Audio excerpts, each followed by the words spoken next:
സ്വാമി ശരണം. ശബരിമല ധർമ്മശാസ്ത്ര ക്ഷേത്രം എക്കാലവും നമ്മുടെ ആചാരങ്ങളുടെ മുകളിൽ നിൽക്കുന്ന ഒരു വിശുദ്ധ ഭൂമിയാണ്. ഈ ക്ഷേത്രം ഭഗവാൻ അയ്യപ്പനെയും സത്യത്തോടും ധർമ്മത്തോടും ചേർന്ന ഒരു ജീവിതത്തോടും ബന്ധിപ്പിക്കുന്നു. കേരളത്തിലെ പത്തനംതിട്ട ജില്ലയിൽ പശ്ചിമഘട്ടത്തിന്റെ ഭാഗമായ ശബരിമലയിലാണ് ക്ഷേത്രം സ്ഥിതി ചെയ്യുന്നത്. ദക്ഷിണേന്ത്യയിൽ വെച്ച് തീർത്ഥാടക സന്ദർശനത്തിൽ 2ാം സ്ഥാനം ശബരിമലയ്ക്കുണ്ട്. തിരുപ്പതിയാണ് 1ാം സ്ഥാനത്ത്. സമുദ്രനിരപ്പിൽ നിന്നും ഏകദേശം 1260 മീറ്റർ 4134 അടി ഉയരത്തിൽ 18 മലകൾക്കും നടുവിലായാണ് ശബരിമല ക്ഷേത്രം സ്ഥിതി ചെയ്യുന്നത്. പഞ്ചലോകത്തിൽ പൊതിഞ്ഞ 18 കരിങ്കൽ പാളികളോടുകൂടിയ ചെറിയൊരു ക്ഷേത്രവും അതിനു മുകളിലുള്ള സ്വർണം പൊതിഞ്ഞ 2 ചതുരശ്രീ കോവിലുകളുമാണ് ശബരിമലയിലുള്ളത്. കേരളത്തിലെ ഏറ്റവും വലിയ 3ാമത്തെ നദിയായ പമ്പ നദിയുടെ ഉത്ഭവം ശബരിമലയ്ക്കടുത്തു നിന്നാണ്. ക്ഷേത്രത്തിൽ നിന്ന് ഏകദേശം 5 കിലോമീറ്റർ തെക്ക് പടിഞ്ഞാറ് ഭാഗത്തായി പമ്പാ നദിയിൽ ഒരു സ്നാനഘട്ടമുണ്ട്. ഇവിടെ കുളിച്ച് കുടുംബത്തിലെ മരിച്ചവരുടെ പിതൃക്കൾക്ക് ബലിയിട്ടാണ് ഭക്തർ മല ചവിട്ടുന്നത്. നാനാജാതി മതസ്ഥർക്കും ഇവിടെ പ്രവേശനം അനുവദനീയമാണ്. എന്നാൽ ഇരുമുടിക്കെട്ടുമായി വരുന്നവരെ മാത്രമേ 18 പടികൾ കയറാൻ അനുവദിക്കുകയുള്ളൂ. മറ്റു ക്ഷേത്രങ്ങളിലെ പോലെ വർഷത്തിൽ എല്ലാ ദിവസവും ഇവിടെ പൂജയോ തീർത്ഥാടനമോ നടക്കുന്നില്ല. നവംബർ ഡിസംബർ മാസങ്ങളിൽ വൃശ്ചികം 1 മുതൽ ധനു 11 വരെ നീളുന്നതും മണ്ഡലകാലം എന്നറിയപ്പെടുന്നതുമായ 41 ദിവസങ്ങളാണ് ശബരിമലയിലെ പ്രധാന തീർത്ഥാടന കാലയളവ്. ഇതിനു പുറമെ എല്ലാ മലയാള മാസങ്ങളിലെയും ആദ്യത്തെ 5 ദിവസങ്ങളിലും ഇവിടെ സന്ദർശനം അനുവദിക്കുന്നു. രാമായണവുമായി ബന്ധപ്പെട്ട പ്രസിദ്ധമായ ഒരു കഥ ശബരിമല എന്ന പേരുമായി ബന്ധപ്പെട്ടിരിക്കുന്നു. ശബരി എന്ന തപസ്വിനി ശ്രീരാമ ഭഗവാന്റെ വരവും കാത്ത് തപസ്സനുഷ്ഠിച്ച സ്ഥലമാണിതെന്ന് പറയപ്പെടുന്നു. സീതാന്വേഷണത്തിന് പോകുന്ന വഴിയിൽ ശ്രീരാമനും അദ്ദേഹത്തിന്റെ അനുജനുമായ ലക്ഷ്മണനും ശബരിയുടെ ആശ്രമത്തിലെത്തുകയും സന്തുഷ്ടിയായ ശബരി അവർക്ക് താൻ രുചിച്ചു നോക്കിയ നെല്ലിക്കകൾ നൽകുകയും തൻ്റെ ജീവിത ലക്ഷ്യം സഫലമായതിൻ്റെ ധന്യതയിൽ അവർ യാഗാഗ്നിയിൽ ശരീരം ഉപേക്ഷിച്ചതുമായ ഐതിഹ്യം പ്രസിദ്ധമാണ്. ശബരിയെ അനുഗ്രഹിച്ച ഭഗവാൻ ശ്രീരാമൻ ഇനി ഈ സ്ഥലം അവരുടെ പേരിൽ പ്രസിദ്ധമാകും എന്ന് പറഞ്ഞുവത്രേ. ഇതാണ് ഈ സ്ഥലത്തിന് ശബരിമല എന്ന് പേര് വരാൻ കാരണമായി പറയുന്ന കഥ. ശബരി ശരീരം ഉപേക്ഷിച്ച സ്ഥലത്താണ് ഇന്ന് ഭസ്മക്കുളം സ്ഥിതി ചെയ്യുന്നതെന്നും ഐതിഹ്യമുണ്ട്.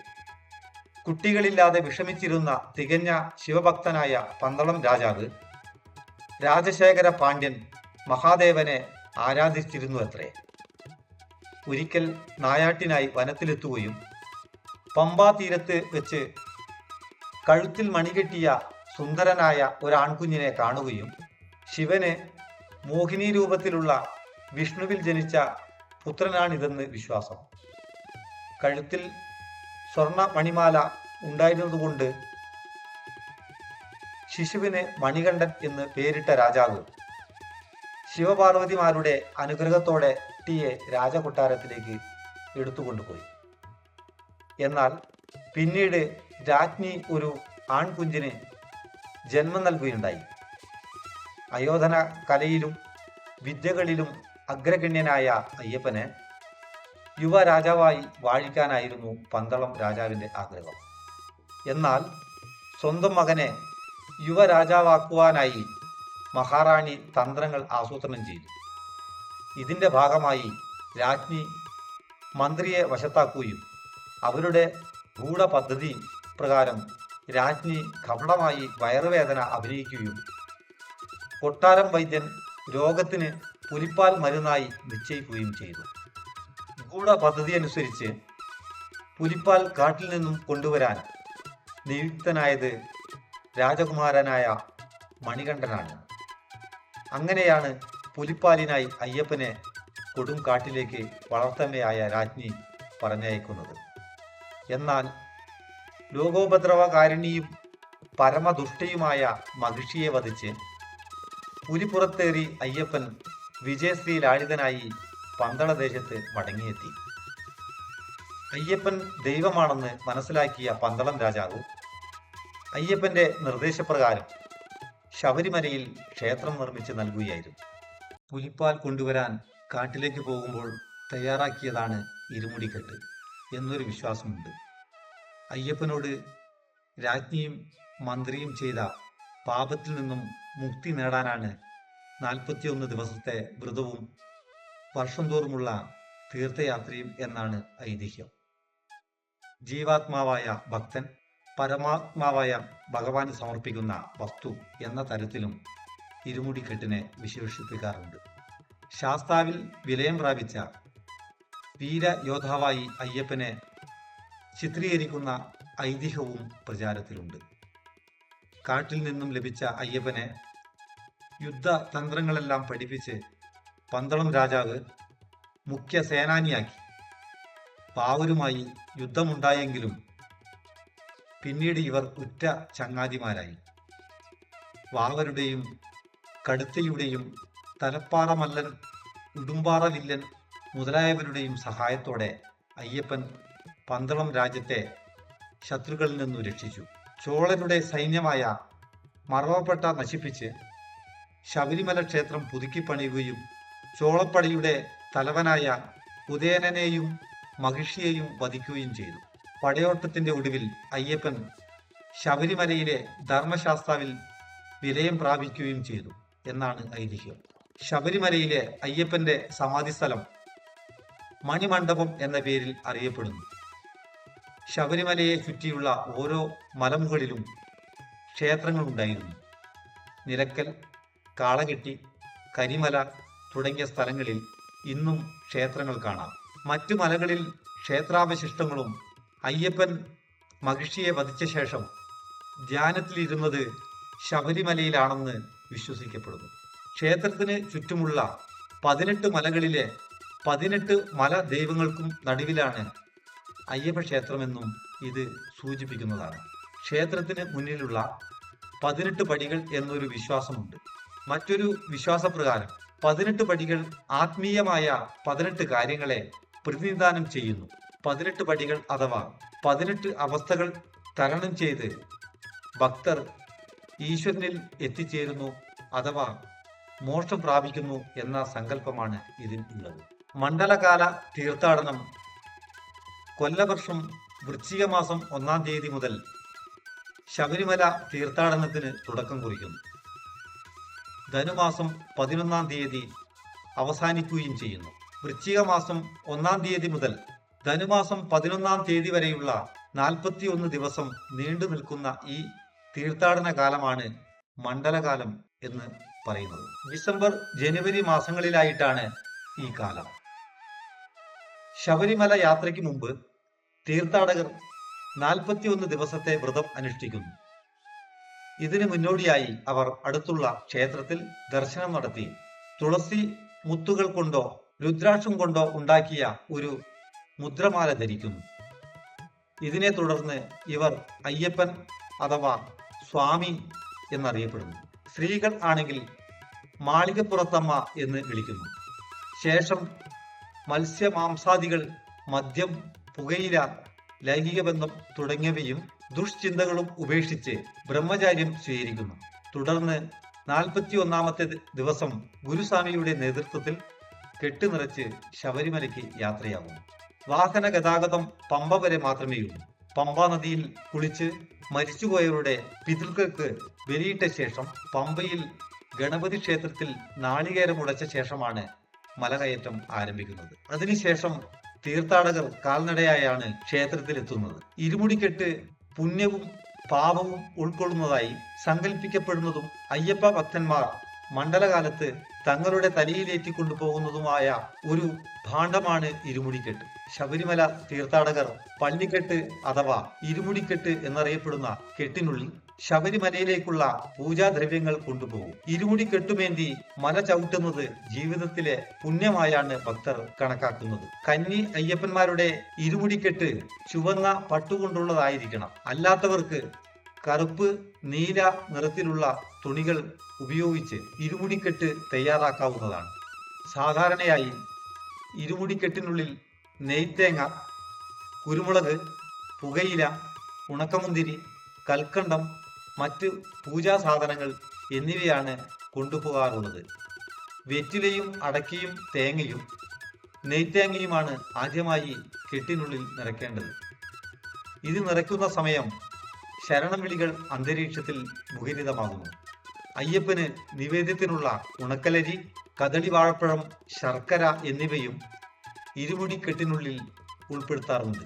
വഴിപാട് സാധനങ്ങളോടൊപ്പം യാത്രാവേളയിൽ ഭക്തന്മാർക്ക് കഴിക്കാനുള്ള ഭക്ഷ്യവസ്തുക്കളും ഇതിൽ ഉൾപ്പെടുത്തുന്നു.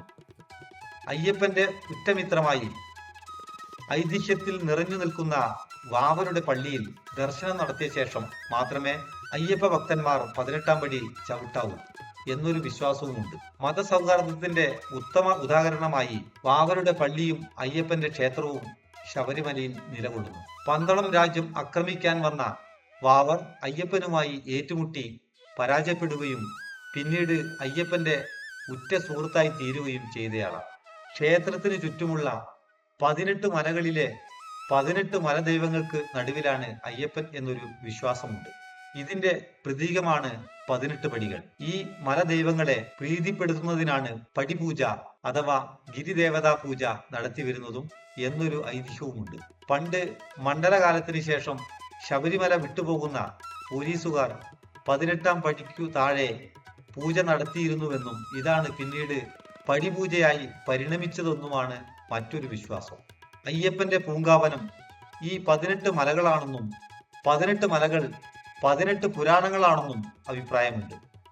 ജീവൻ, സത്ത്, രജസ്, തമസ് എന്നീ 3 ഗുണങ്ങളും ഈരേഴ് 14 ലോകങ്ങളുമാണ് 18 പടികൾ എന്നൊരു വിശ്വാസവും ഇതിലുണ്ട്. 18 മലകൾ ശബരിമല, പൊന്നമ്പലമേട്, ഗൗണ്ടൽമല, നാഗമല, സുന്ദരമല, ചിറ്റമ്പലമേട്, ഗൽഗിമല, മാതാംഗമല, മയിലാടുംമേട്, ശ്രീപാദമല, ദേവാർമല, ദേവർമല, നിലക്കൽമല, തലപ്പാറമല, നീലിമല, കരിമല, പുതശ്ശേരിമല, കാളകെട്ടിമല, ഇഞ്ചിപ്പാറമല. അയ്യപ്പന്റെ വളർത്തച്ഛനായ പന്തളത്ത് തമ്പുരാൻ തന്റെ മകന്റെ ശരീരത്തിൽ അണിയിക്കാനായി പണി കഴിപ്പിച്ച സ്വർണ്ണാഭരണങ്ങളാണ് തിരുവാഭരണം എന്ന പേരിൽ അറിയപ്പെടുന്നത്. ഇവ പന്തളത്ത് വലിയ കോയിക്കൽ ക്ഷേത്രത്തിന് സമീപമുള്ള ശ്രാമ്പിക്കൽ കൊട്ടാരത്തിൽ സൂക്ഷിച്ചിരിക്കുന്നു. എല്ലാ വർഷവും ഈ തിരുവാഭരണങ്ങൾ ശബരിമലയിലേക്ക് ഘോഷയാത്രയായി കൊണ്ടുപോകുന്നു. കൊട്ടാരത്തിൽ നിന്നും വലിയ തമ്പുരാൻ നിർദ്ദേശിക്കുന്ന രാജപ്രതിനിധി തിരുവാഭരണത്തെ അനുഗമിക്കുന്നു. വർഷം തോറും ധനുമാസം 28-ന് തിരുവാഭരണ ഘോഷയാത്ര പന്തളത്തു നിന്നും പുറപ്പെടുന്നു. പരമ്പരാഗത തിരുവാഭരണ പാതയിലൂടെ യാത്ര ചെയ്ത് ഘോഷയാത്ര മകരമാസം 1-ന് ശബരിമലയിൽ എത്തിച്ചേരുന്നു. 18-ാം പടിക്ക് മുകളിൽ വെച്ച് സ്വീകരിക്കപ്പെടുന്ന തിരുവാഭരണങ്ങൾ ചാർത്തിയാണ് അന്ന് വൈകുന്നേരത്തെ ദീപാരാധന. ദീപാരാധനയ്ക്ക് ശേഷം പൊന്നമ്പലമേട്ടിൽ പ്രത്യക്ഷമാകുന്ന ജ്യോതിയാണ് മകരജ്യോതി. മകരജ്യോതി കണ്ട് തൊഴാൻ വർഷം തോറും ഈ ദിവസം ലക്ഷക്കണക്കിന് ഭക്തർ ശബരിമലയിൽ എത്തിച്ചേരാറുണ്ട്. ശബരിമല ക്ഷേത്രത്തിൽ എല്ലാ മലയാള മാസത്തിലും മകരവിളക്കിനും മണ്ഡലകാലത്തും മാത്രമേ നട തുറന്ന് പൂജ നടത്തിയിരുന്നുള്ളൂ. എന്നാൽ ഭക്തജനങ്ങളുടെ തിരക്ക് വർദ്ധിച്ചപ്പോൾ അതിൽ മാറ്റങ്ങളുണ്ടായി. ഇന്ന് എല്ലാ മലയാള മാസവും 1 മുതൽ 5-ാം തീയതി വരെയും മണ്ഡലകാലത്ത് 41 ദിവസവും മകരം 1-ന് മുമ്പ് 9 ദിവസവും മേടം 1-ന് മുമ്പ് 4 ദിവസവും എടവത്തിൽ ഉത്രം, അത്തം, തിരുവോണം നാളുകളും നട തുറക്കുന്ന ദിവസങ്ങളാണ്. എടവത്തിലെ അത്തമാണ് പ്രതിഷ്ഠാ ദിവസം. ശബരിമല ക്ഷേത്രത്തിലെ ഉത്സവം 10 ദിവസമാണ്. മീനമാസത്തിലെ കാർത്തിക നാളിൽ കൊടികയറും. അയ്യപ്പന്റെ പിറന്നാളായ പൈങ്കുനി ഉത്രം നാളിൽ പമ്പാ നദിയിലാണ് ആറാട്ട്. ശനിപീഡ കൊണ്ട് ബുദ്ധിമുട്ട് അനുഭവിക്കുന്നവർ ഇവിടെ ശനിയാഴ്ച ദിവസം ദർശനം നടത്തുന്നത് വിശേഷമായി കരുതും. മകരജ്യോതി ദർശനം, മകരവിളക്ക്, ശബരിമല ശ്രീധർമ്മശാസ്ത്ര ക്ഷേത്രത്തിലെ പ്രസിദ്ധമായ ഉത്സവമാണ്. മകരജ്യോതി ദർശനം മകരമാസം തുടങ്ങുന്ന മകരം 1-ാം തീയതിയാണ് ഈ ഉത്സവം നടക്കുന്നത്. അന്നേ ദിവസം ശ്രീധർമ്മശാസ്ത്ര ക്ഷേത്രത്തിൽ വളരെ വലിയ ഉത്സവവും വിശേഷാൽ പൂജകളും നടക്കും.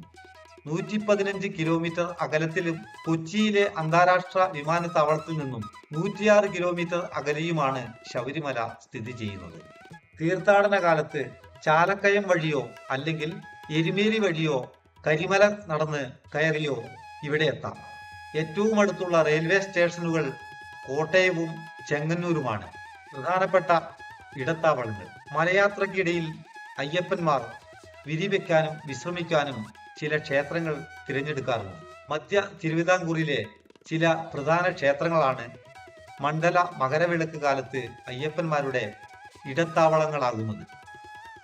വൈക്കം മഹാദേവ ക്ഷേത്രം, ഏറ്റുമാനൂർ മഹാദേവ ക്ഷേത്രം, കടപ്പാട്ടൂർ മഹാദേവ ക്ഷേത്രം, ഇളംകുളം ശ്രീധർമ്മശാസ്ത്ര ക്ഷേത്രം, പുതിയകാവ് ദേവീക്ഷേത്രം, പൊൻകുന്നം തിരുനാനക്കര മഹാദേവ ക്ഷേത്രം, കൊടുങ്ങൂർ ദേവീക്ഷേത്രം, വാഴൂർ മണക്കാട് ദേവീക്ഷേത്രം, ചിറക്കടവ് മഹാദേവ ക്ഷേത്രം, എരുമേലി ശ്രീ ധർമ്മശാസ്ത്ര ക്ഷേത്രം, നിലക്കൽ മഹാദേവ ക്ഷേത്രം, ആറന്മുള പാർത്ഥസാരഥി ക്ഷേത്രം, പന്തളം വലിയ കോയിക്കൽ ധർമ്മശാസ്ത്ര ക്ഷേത്രം മുതലായ ക്ഷേത്രങ്ങൾ അയ്യപ്പ ഭക്തരുടെ പ്രധാന ഇടത്താവളങ്ങളാണ്.